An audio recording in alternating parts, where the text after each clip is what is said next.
اللہ کی رحمت کے لائق بنائیے۔ یقیناً سب سے بہتر راستہ تقویٰ کا راستہ ہے، اور اے اہل عقل مجھ سے ڈرتے رہو۔ بے شک اللہ تعالیٰ کے نزدیک تم میں سب سے زیادہ عزت والا وہی ہے جو سب سے زیادہ پرہیزگار ہے، اور اللہ تعالیٰ ہر چیز کو جاننے والا، ہر بات سے باخبر ہے۔ اب ذرا سوچئے، گھر میں برکت کیسے آتی ہے؟ کیا صرف مسجد میں عبادت کرنے سے یا صرف محفل میں نیک بننے سے؟ نہیں، اصلی امتحان تو تب ہوتا ہے جب انسان تنہائی میں ہوتا ہے، جب کوئی دیکھنے والا نہیں ہوتا سوائے رب ایک کائنات کے۔ اس وقت بھی اگر انسان اللہ کے خوف اور محبت میں تقوی اختیار کرے تو یہی عمل اس کے گھر میں برکت کا سبب بنتا ہے۔ اپنی بیوی، اپنے بچوں، والدین، بہن بھائیوں کے ساتھ حسن سلوک صرف اللہ کی رضا کے لیے کرنا، یہ وہ عمل ہے جس کا اثر سیدھے گھر کے سکون پر پڑتا ہے۔ اور یاد رکھیے، جب لوگ مل کر کھانا کھاتے ہیں تو اللہ عز و جل اس میں برکت ڈال دیتا ہے۔ سوچئے، جب ایک ہی دسترخوان پر والدہ، والد، میاں، بیوی، بچے اور بہن بھائی سب ساتھ بیٹھ کر بسم اللہ کہے تو اس برکت کا کیا عالم ہوگا۔ لیکن آج ہر شخص الگ الگ کمروں میں کھانا کھاتا ہے۔ یہ عادت صرف دوری نہیں بڑھاتی بلکہ گھر کی برکت بھی کم کر دیتی ہے۔ نبی کریم صلی اللہ علیہ وسلم نے فرمایا کہ اللہ کے نزدیک سب سے پیارا کھانا وہ ہے جس پر زیادہ ہاتھ ہو۔ صحابہ نے کہا ہم کھاتے ہیں مگر سیر نہیں ہوتے، تو آپ نے فرمایا شاید تم الگ الگ کھاتے ہو، اکٹھے ہو کر کھاؤ اور اللہ کا نام لو، برکت ہوگی۔ رزق میں برکت کا ایک اہم راز صبح کا وقت ہے۔ ہمارے بزرگ فجر سے پہلے اٹھتے، نماز اور تلاوت کرتے، پھر حلال رزق کی تلاش میں نکلتے، اسی میں سکون اور برکت تھی۔ آج لوگ رات بھر جاگتے ہیں اور فجر میں سوتے ہیں، اس لیے کمائی زیادہ ہونے کے باوجود برکت نہیں رہتی۔ اگر ہم برکت چاہتے ہیں تو عادتیں بدلنی ہوں گی۔ صبح جلدی اٹھنا، رات کو جلدی سونا اور اللہ پر سچا توکل کرنا ہوگا۔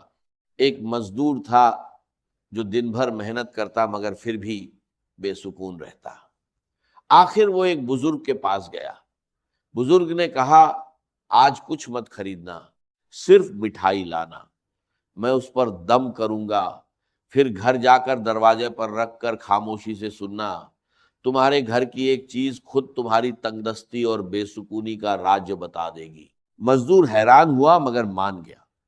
شام کو جب وہ مٹھائی لے کر گھر پہنچا اور قدم رکھا تو حقیقت سامنے آنے لگی۔ وہ 3 چیزیں سامنے آئیں جو گھر میں تنگ دستی، بے سکونی اور نیگیٹیوٹی کو دعوت دیتی ہیں۔ پہلی چیز، جب دیواروں پر شکر کی جگہ ناشکری لکھی جائے، کچھ گھروں میں داخل ہوتے ہی عجیب سی خاموشی محسوس ہوتی ہے، جیسے ہوا بھی ٹھہر گئی ہو۔ دیواریں بولتی نہیں مگر سب کچھ بیان کر دیتی ہیں۔ انسانوں کے رویے ہی ایک خاموش تحریر بن جاتے ہیں۔ شکایت، ناشکری اور مایوسی، جہاں ہر بات میں میرے نصیب میں یہ کیوں نہیں گونجتا رہے، وہاں رحمت نہیں آتی۔ فرشتے لوٹ جاتے ہیں اور ان کی جگہ وسوسے لے لیتے ہیں۔ یاد رکھیے، شیطان ہمیشہ دروازہ توڑ کر نہیں آتا، کبھی ہم خود اسے دعوت دیتے ہیں۔ جب الحمدللہ کی جگہ کاش ایسا ہوتا کہنا شروع کر دیتے ہیں، یہی وہ لمحہ ہوتا ہے جب برکت دھیرے دھیرے گھر سے رخصت ہونے لگتی ہے۔ جب ہم نعمتوں کو معمول سمجھنے لگتے ہیں اور کمیوں کو عظیم بنا دیتے ہیں تو سمجھ لیجئے کہ روشنی کا چراغ بجھنے لگا ہے۔ وہی روشنی جو گھر کو امن دیتی تھی، رزق میں برکت لاتی تھی اور دلوں کو نرم رکھتی تھی۔ ناشکری کوئی معمولی احساس نہیں، یہ ایک خاموش زہر ہے جو دھیرے دھیرے پورے گھر کی فضا کو کھا جاتا ہے۔ یہ باتوں سے شروع ہوتی ہے مگر اثر ماحول پر ڈالتی ہے۔ ایک وقت آتا ہے جب گھر بھرا ہوتا ہے مگر دل خالی، الفاظات زیادہ ہوتے ہیں مگر سمجھ کم ہو جاتی ہے، اور پھر زندگی کی رونقیں ایک ایک کر کے رخصت ہونے لگتی ہے۔ شیطان ایسے گھروں میں خوشی سے بسیرا کرتا ہے جہاں زبان ناشکری بولے اور دل شکر کرنا بھول جائے۔ وہ جانتا ہے کہ جہاں شکر نہیں وہاں سجدے بھی بے نور ہو جاتے ہیں، جہاں شکایت ہو وہاں دعا بھی دروازہ نہیں کھولتی۔ وہ ہر دل میں یہ احساس ڈالتا ہے کہ تم محروم ہو، اور انسان اپنی موجودہ نعمتوں کو بھول کر خالی پن میں الجھتا چلا جاتا ہے۔ یاد رکھیے، شکر صرف الفاظ نہیں، یہ ایک روشنی ہے۔ یہ وہ روشنی ہے جو اندھیروں کو پیچھے دھکیلتی ہے، فرشتوں کو متوجہ رکھتی ہے اور شیطان کے قدم جلا دیتی ہے۔ جس گھر میں زبان الحمدللہ کہنا سیکھ لے، اس گھر کی چھت بھی دعا بن جاتی ہے۔ اگر آپ چاہتے ہیں کہ تنگ دستی کا سلسلہ ٹوٹ جائے، بے سکونی کی زنجیریں کٹ جائیں اور گھر میں روشنی خود چل کر آئے، تو سب سے پہلے اپنے الفاظ بدلے، کیونکہ جب دیواروں پر شکر لکھا جاتا ہے تو رحمت خود ان الفاظ کو پڑھنے آتی ہے۔ دوسری چیز، جب آنکھیں عیب ڈھونڈنے کی عادی ہو جائیں، کبھی سوچا ہے جب تیری آنکھیں کسی کی کمی تلاش کرنے لگتی ہیں تو تیرے نصیب کی روشنی کیوں کم ہو جاتی ہے؟ کیوں گھر کا سکون ریت کی طرح ہاتھ سے پھسل جاتا ہے؟ اس لیے کہ وہ آنکھ جو محبت کے لیے بنی تھی، اب تنقید کا ہتھیار بن چکی ہے۔ وہ نگاہ جو رحمت دیکھنے کے لیے تھی، اب صرف عیب ڈھونڈتی ہے۔ جس گھر میں عیب ڈھونڈنے والے بستے ہیں، وہاں برکت نہیں ٹکتی، وہاں شیطان اپنا ٹھکانہ بنا لیتا ہے۔ یہ عیب ڈھونڈنا کوئی چھوٹا گناہ نہیں، یہ روح کی بیماری ہے۔ یہ وہ آگ ہے جو خاموشی سے دلوں کو جلاتی ہے، رشتوں کو راکھ کر دیتی ہے اور گھر کی فضا کو اندھیروں میں بدل دیتی ہے۔ جہاں ہر زبان دوسرے کی غلطی گنتی ہو، وہاں رزق تنگ ہو جاتا ہے، دعائیں رک جاتی ہے اور سکون ہجرت کر جاتا ہے۔ شیطان جانتا ہے کہ محبت والے گھر اس کے دشمن ہیں، اس لیے وہ نگاہوں میں زہر گھول دیتا ہے، دلوں کے بیچ دیواریں کھڑی کر دیتا ہے۔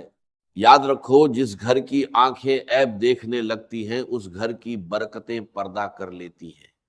جہاں بدگمانی ہو، وہاں فرشتے نہیں آتے۔ اگر تم چاہتے ہو کہ تنگ دستی دور ہو جائے اور سکون واپس آ جائے، تو اپنی نگاہ پاک کرو۔ عیب دیکھنے کے بجائے خوبی دیکھو۔ عیب چھپانے والا اللہ کا دوست بنتا ہے اور عیب پھیلانے والا شیطان کا۔ تیسری چیز، جب دروازے دعاؤں سے نہیں، آوازوں سے کھلے۔ کیا تم نے کبھی سوچا ہے کہ گھر وہ جگہ ہے جہاں امن اترنا چاہیے، جہاں ہر سانس میں محبت کی خوشبو ہونی چاہیے؟ لیکن اگر وہی دروازہ شور، تلخی اور چیخ پکار سے کھلے تو سمجھ لو کہ وہاں رحمت کی جگہ زحمت نے لے لی ہے۔ جب گھروں کے دروازے سلام سے خالی ہو جائے تو وہاں فرشتے نہیں آتے۔ جب الفضا بھاری ہو جائے تو فضا بھی بوجھل ہو جاتی ہے، اور جب گفتگو میں تلخی ہو تو برکت اٹھ جاتی ہے۔ گھر کا شور صرف آوازوں کا نہیں ہوتا، یہ دلوں کے شور سے پیدا ہوتا ہے۔ جب ماں کا دل دکھی ہو، بچوں کے لہجے میں کڑواہٹ ہو، تو یہ شور دھیرے دھیرے پورے گھر کی روشنی کھینچ لیتا ہے۔ پھر وہی گھر جو کبھی سکون کا گہوارہ تھا، بے برکتی کا مرکز بن جاتا ہے۔ شیطان کو شور پسند ہے، اسے وہ گھر پسند ہے جہاں بحث ہو مگر دعا نہ ہو، غصہ ہو مگر صبر نہ ہو، میں ہو مگر ہم نہ ہو۔ اگر تم چاہتے ہو کہ تنگ دستی تمہارا مقدر نہ بنے، تو اپنے گھر کے دروازے آوازوں سے نہیں، دعاؤں سے کھولو۔ سلام کو اپنی دہلیز کا پہلا لفظ بناؤ، درود کو اپنے دروازے کا پہرے دار بناؤ۔ جب زبان سے سلام نکلتا ہے تو فرشتے جواب دیتے ہیں، لیکن جب شور نکلتا ہے تو رحمت کے دروازے بند ہو جاتے ہیں۔ ہر گھر میں خوشحالی، رزق، برکت اور محبت تب اترتی ہے جب اس گھر کا پہلا کلمہ سلام ہو۔ دعا، اللہ تعالیٰ سے دعا ہے کہ وہ ہمیں نیک بات سننے، سمجھنے اور اس پر عمل کرنے کی توفیق عطا فرمائے، اور ہمارا خاتمہ ایمان پر کرے۔ آمین یا رب العالمین۔